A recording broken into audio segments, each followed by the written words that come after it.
Hello everyone, आज salaries की हम लोगों की 5th क्लास हुई थी और उसमें परक्विजिट्स का तीसरा क्लास था ये। तो क्योंकि ये परक्विजिट का तीसरा क्लास था इसलिए मैंने आज बहुत सारे परक्विजिट डिस्कस किए। वो एक एक करके मैं फटाफट आप लोगों को रिवाइज करवा देता हूँ, अच्छा रहेगा इससे, है ना। ये आ गए हम लोग अभी रिविजन कर रहे हैं। तो सबसे पहला रिविजन जो रहा है टोटल मैं बता देता हूँ। सी ये रहे 2.5 पेज, 5 परक्विजिट है जो मुझे रिवाइज कराने हैं। फर्स्ट परक्विजिट है मेडिकल फैसिलिटी। अगर आपकी कंपनी जिसमें आप जॉब करते हो उसने आपको मेडिकल परक्विजिट दिया है, ठीक है, आपके लिए आपके परिवार वालों के इलाज के लिए, तो वो एग्जेम्प्ट होगा या टैक्सेबल होगा। तो इन्होंने बोला 3 तरह के हॉस्पिटल्स में एग्जेम्प्ट है, बाकी प्राइवेट हॉस्पिटल्स में अगर इलाज हुआ है तो फुल्ली टैक्सेबल। तो प्रैक्टिकली मोस्ट ऑफ द लोग अपना ट्रीटमेंट प्राइवेट हॉस्पिटल या नर्सिंग होम वगैरह में कराते हैं और उसके लिए अगर बॉस पैसा दे रहा है तो that is fully taxable. Okay, केवल 3 केसेस, 3 ऐसे अस्पताल हैं जहां पे अगर आप इलाज कराओगे और बॉस ने पैसा दिया तो वो एग्जेम्प्ट है। कौन कौन सा? Number 1 government hospital, number 2 employer का खुद का हॉस्पिटल, ओनरशिप, खुद का हॉस्पिटल एम्प्लॉयर का, कंपनी का। तीसरा for treatment of specified diseases, किसी अप्रूव्ड हॉस्पिटल में आपने ट्रीटमेंट करवाया है। तो ये 3 केसेस है जहां एग्जेम्प्ट है। अदरवाइज कोई प्राइवेट अस्पताल में अगर आप इलाज कराए और आपकी कंपनी पेमेंट कर रही, that is fully taxable. Second चीज इसमें और एक होता है कि अगर इलाज आउटसाइड इंडिया हुआ है, बाहर, इंडिया के बाहर हुआ है, तो 3 तरह के खर्चे होते हैं, ट्रीटमेंट का खर्चा और वहां जाके रहने का खर्चा, स्टे का खर्चा। तो ट्रीटमेंट का खर्चा और स्टे का खर्चा के लिए इन्होंने बोला कि इसके लिए आरबीआई ने जो लिमिट तय कर रखी है एग्जेम्पशन की, उतना एग्जेम्प्टेड रहेगा। ग्रेट। और ट्रैवल एक्सपेंसेस, जो यहां इंडिया से बाहर जाना और वापस आना, उसको बोलते हैं travel expense. Travel expense will be exempt only if the gross total income of the employ excluding the travel expense वाला perquisite comes to less then equal to 2 lakh rupees. ठीक है, तब तो एग्जेम्पशन है, वरना एग्जेम्पशन नहीं है। यहां पर इलाज चाहे एम्प्लॉय का हो चाहे फैमिली का हो, एग्जेम्पशन है। फैमिली का definition is very important, it is given in section number 10 clause 5, आपको याद होना चाहिए। फैमिली में 2 पार्ट्स है। Number 1 spouse and children, whether dependent और नॉट, चाहे वो आपके ऊपर फाइनेंशियली डिपेंडेंट हो या नहीं, वो फैमिली में काउंट होंगे, उनका इलाज का खर्चा is exempt, spouse and children. परंतु सेकंड वाला इज थोड़ा डिफरेंट, माता पिता, भाई बहन, इन्होंने इनको सेकंड कैटेगरी फैमिली में डाल दिया। बोला माता पिता, भाई बहन, इनके इलाज पे अगर आपकी कंपनी ने खर्चा किया है तो वो एग्जेम्प्ट तभी होता है जब ये तीनों, मतलब पेरेंट्स, ब्रदर या सिस्टर, ये आपके ऊपर होली एंड मेनली डिपेंडेंट हो। ठीक है, तो बीवी बच्चों के लिए डिपेंडेंट होना जरूरी नहीं है, लेकिन पेरेंट्स, ब्रदर, सिस्टर के लिए डिपेंडेंट होना जरूरी है, तभी जाके उनके ऊपर खर्च किया हुआ मेडिकल परक्विजिट एग्जेम्प्ट होगा। ओके, इसमें मैं आपको एक चीज बता दूं शॉर्ट में, मेडिकल परक्विजिट का कभी भी करो तो 2 चीज देखना हमेशा क्वेश्चन में। नंबर 1 किस अस्पताल में ट्रीटमेंट हुआ है, नंबर 1, क्योंकि अगर वो इन 3 अस्पताल में नहीं है तो फुल्ली टैक्सेबल है, बात खत्म वहीं पे। सेकंड आप देखना किसका इलाज हुआ है, जिस बंदे का इलाज हो रहा है, जिस पर्सन का, क्या वो फैमिली के इस डेफिनेशन में फॉल करता है कि नहीं। क्योंकि अगर वो इस डेफिनेशन में नहीं है, जैसे इंडिपेंडेंट ब्रदर जो इंडिपेंडेंट है, ठीक है, या ग्रैंडफादर, तो वो सब फैमिली में डेफिनेशन में है ही नहीं, उनका इलाज फुल्ली टैक्सेबल, चाहे वो गवर्नमेंट हॉस्पिटल में ही हो, वो फुल्ली टैक्सेबल। तो 2 चीज देखनी है, किस अस्पताल में इलाज हो रहा है और किस पर्सन का इलाज हो रहा है। Next comes education facility. Education facility के लिए भी इन्होंने बोला है 2 तरह के इंस्टीट्यूट्स हैं, 2 तरह के इंस्टीट्यूट्स हैं जिनमें हम एग्जेम्पशन की सोच सकते हैं। बाकी कोई इंस्टीट्यूट में अगर पढ़ाई करने के लिए फैसिलिटी मिल रहा है तो वो फुल्ली टैक्सेबल है। कौन से 2 तरह के इंस्टीट्यूट में पढ़ाई की बात हो रही है?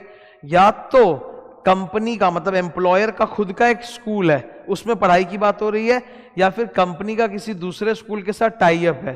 तो either it is employers institute और एम्प्लॉयर्स टाई अप या अरेंजमेंट किया हुआ इंस्टीट्यूट। इनमें अगर पढ़ाई करवाई जा रही है तो हम एग्जेम्पशन का सोच सकते हैं। बाकी किसी केस में तो, बाकी कोई स्कूल में अगर पढ़ रहा है तो वो फुल्ली टैक्सेबल। अब अगर आप मान लो एम्प्लॉयर के इंस्टीट्यूट या टाई अप इंस्टीट्यूट में पढ़ रहे हो तो वहां पे भी देखना पड़ेगा कौन पढ़ रहा है। एम्प्लॉय की खुद की पढ़ाई है, फुल्ली एग्जेम्प्ट। एम्प्लॉय के बच्चों की पढ़ाई है, यहां बच्चों में कोई लिमिट नहीं है, 2 बच्चे, 3 बच्चे, 4 बच्चे, जितने भी हो सकते हैं। अगर बच्चों की पढ़ाई है तो अगर cost of education is coming out to be less then equal to 1000 rupees per month, then it is fully exempt. पर अगर वो 1000 रुपए से ज्यादा है, 1100 रुपया, तो पूरा 1100 रुपया टैक्सेबल। यहाँ एक अच्छी बात है कि बच्चों पे कोई लिमिट नहीं है, 2 बच्चों वाला ऐसा कोई लिमिट नहीं है, जितना भी हो सकता है, ठीक है। अगर एम्प्लॉयर के इंस्टीट्यूट में आपका बच्चा पढ़ाई कर रहा है तो पैसे तो लगेंगे नहीं, तो how will you know what is the cost of education? You have to take the cost of education in a similar institute. So perquisite value will be cost of education in a similar institute. बच्चों के case में छूट है अगर 1000 रुपए के अंदर हो, एम्प्लॉय के केस में फुल्ली एग्जेम्प्ट है, पर किसी परिवार वाले के लिए फुल्ली टैक्सेबल है। तो बच्चों के लिए तो छूट है, पर परिवार वाला भाई बहन वगैरह की अगर पढ़ाई करवा दी जा रही तो वो एग्जेम्प्ट नहीं, that is fully taxable. Okay, ये एजुकेशन पे जब भी क्वेश्चन आए तो 3 चीज सोचना। नंबर 1, किस स्कूल में पढ़ाई हो रही है, क्या वो एम्प्लॉयर का टाई अप किया हुआ है, एम्प्लॉयर का खुद का है, तब तो बात करो, वरना वो टैक्सेबल। दूसरा, किसकी पढ़ाई हो रही है, एम्प्लॉय की हो रही है तो एग्जेम्प्ट, बच्चों की हो रही तो 1000 रुपया पर मंथ वाला चक्कर है, फैमिली वाली की हो रही है तो फुल्ली टैक्सेबल। तीसरा, अगर एम्प्लॉयर का इंस्टीट्यूट है, बच्चों की पढ़ाई हो रही है, तो आप देखो कि वो cost of education similar institute 1000 रुपए के अंदर है कि नहीं है, 1000 के अंदर एग्जेम्प्ट, नहीं तो फुल्ली टैक्सेबल। 3 चीज सोचनी पड़ती है। ये था दूसरा परक्विजिट आज का तीसरा परक्विजिट जो है वो एक्चुअली पैकेज है 4 परक्विजिट्स का। नंबर 1, मील। ये थोड़ा मैं फास्ट डिस्कशन कर रहा हूं। मील में 50 रुपए तक एग्जाम्पशन है, 50 रुपए से अगर ज्यादा है तो जो एक्स्ट्रा पोर्शन है दैट इज टैक्सेबल। सपोज 90 रुपए की थाली थी, बॉस जो है वो खाने में लंच में थाली प्रोवाइड करवाता है, मील प्रोवाइड कराता है, एक मील का खर्चा 90 रुपए, तो 50 रुपए तक एग्जाम, 40 रुपए टैक्सेबल। मील 2 तरह से हो सकती है, या तो आपको ऑफिस प्रेमाइसिस में ही मिला है ड्यूरिंग ऑफिस आवर्स, या फिर बॉस ने आपको सोडेक्सो के पास दे दिए हैं, ठीक है। सोडेक्सो के पर्सनलाइज पास आते हैं जिसको केवल एम्प्लॉय यूज कर सकता है, वो किसी और को दे नहीं सकता, तो non transferable paid voucher that is also 50 rupees पर मील तक एग्जाम्पशन है। बाकी कोई केस है तो टैक्सेबल है। ऑफिस के दौरान चाय नाश्ता वगैरह प्रोवाइड किया गया, that is always fully exempt, उसका कोई पर्क वैल्यू नहीं होता। अगर आपकी कंपनी का ऑफिस किसी रिमोट एरिया में लोकेटेड और वहां खाना प्रोवाइड किया गया तो वो फुल्ली एग्जेम्प्ट है, 50 रुपए का भी चिंता नहीं है, 90 रुपए का मील है, फुल्ली एग्जेम्प्ट है अगर रिमोट एरिया में है तो। सेकेंड, गिफ्ट वाउचर टोकन, जैसे सोडेक्सो पास खाने के लिए आता है ना, सोडेक्सो का गिफ्ट वाउचर भी आता है। ओके, कंपनी अपने एम्प्लॉय को गिफ्ट दे रही है, दिवाली पे, क्रिसमस पे, दुर्गा पूजा वगैरह पे गिफ्ट दे रही है, तो 5000 रुपए का तो गिफ्ट अगर है तो एग्जेम्प्ट, अदरवाइज टैक्सेबल। अब यहां पे मैं आपको बता देना चाहता हूं, एक कंट्रोवर्सी होती है। इंस्टीट्यूट ने अपने किताब में दोनों चीज को वैल्यू दिया है। एक हो सकता है कि अगर 5000 से ज्यादा का गिफ्ट दिया है तो फुल्ली टैक्सेबल, सपोज 7000 का गिफ्ट दिया है तो पूरा 7000 taxable, that is one opinion. Second opinion कि 5000 रुपए से अगर ज्यादा का गिफ्ट दिया है तो केवल जो एक्स्ट्रा है वो टैक्सेबल, जैसे 7000 का गिफ्ट दिया तो 2000 टैक्सेबल। ओके, तो इंस्टीट्यूट आपको दोनों केस में मार्क्स देगी बिकॉज उन्होंने दोनों ही अपने बुक में डाले हैं ऑल्टरनेट आंसर बना के।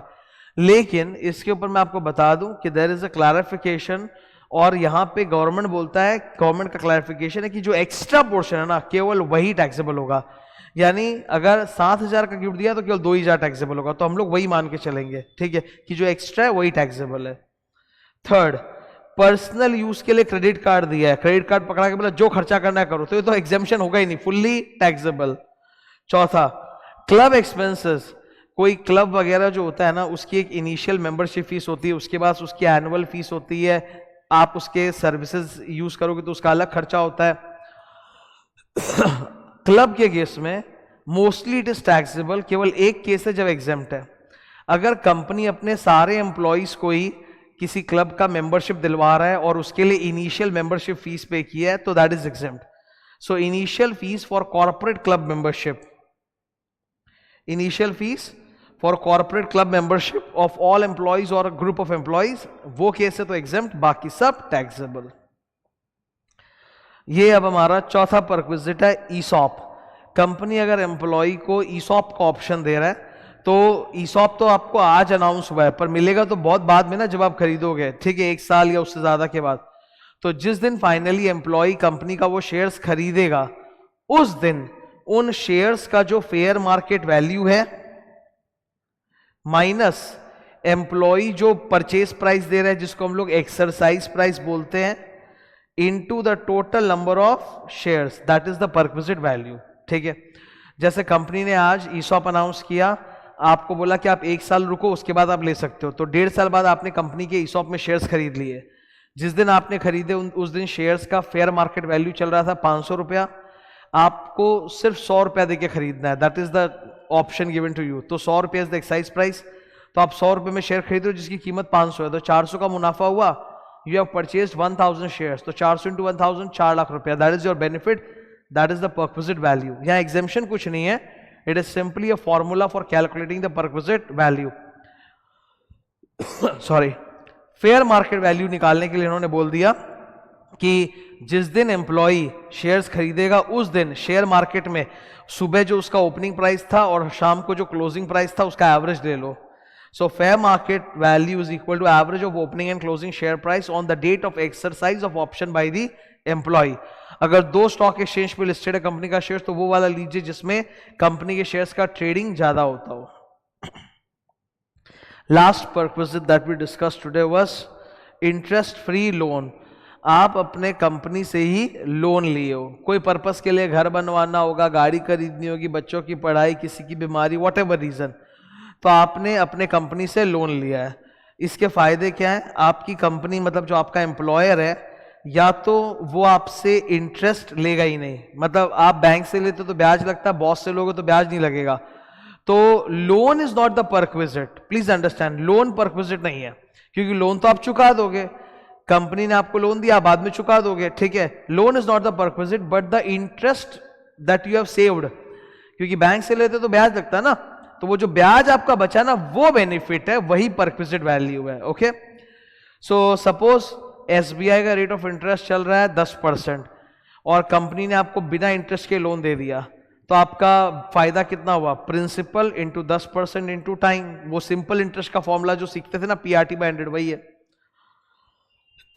दूसरा case concessional rate of interest, मतलब कंपनी बोला देखो इंटरेस्ट तो लेंगे पर 4% लेंगे, तो बैंक वाले 10% का रेट दे रहे हैं, कंपनी 4% पे आपको लोन दे दिया, तो आपका इंटरेस्ट कितना बचा? 6%, तो आप 6% पे कैलकुलेट कर लेना।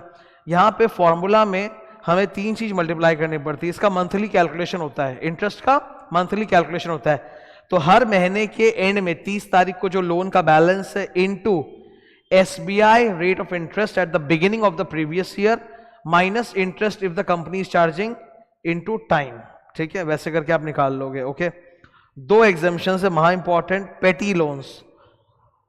अगर 20,000 तक का आपने लोन लिया विच इज अ पेटी लोन, तो कोई इंटरेस्ट परक्विजिट नहीं, परक्विजिट इज 0। या फिर अगर आपने स्पेसिफाइड डिजीजेस के ट्रीटमेंट के लिए लोन लिया है, ठीक है, जो स्पेसिफाइड डिजीज होती है, भयंकर वाली बीमारियां, उनके लिए अगर आपने लोन लिया है, तो अमाउंट कितना भी हो उस पे हम लोग कोई ब्याज को परक्विजिट नहीं मानेंगे, ब्याज पे कोई टैक्स नहीं लगेगा, ठीक है। तो ये 2 एग्जेम्पशंस है। So these are the 5 perquisites that we discussed today. एक चीज मैं बता देता हूं, ये जो मैं रिवीजन लेक्चर ले रहा हूं, ये फास्ट में एक बार रिवाइज कराना पर्पस होता है, वरना ये सारी चीजों को हमें बहुत डिटेल में पढ़ना चाहिए। तो क्लास में मैं बहुत डिटेल में एग्जाम्पल के साथ, सम्स के साथ पूरा सॉल्व करके अपने इसको पढ़ते हैं, मैं बहुत सारे स्टोरीज एंड एग्जाम्पल शेयर करता हूं ताकि तुमको कंसेप्ट याद रहे, ठीक है। रिवीजन का पर्पस केवल फटाक से एक बार याद दिला देना है ताकि अगली क्लास के लिए आप प्रिपेयर्ड हो जाओ। Okay, thank you.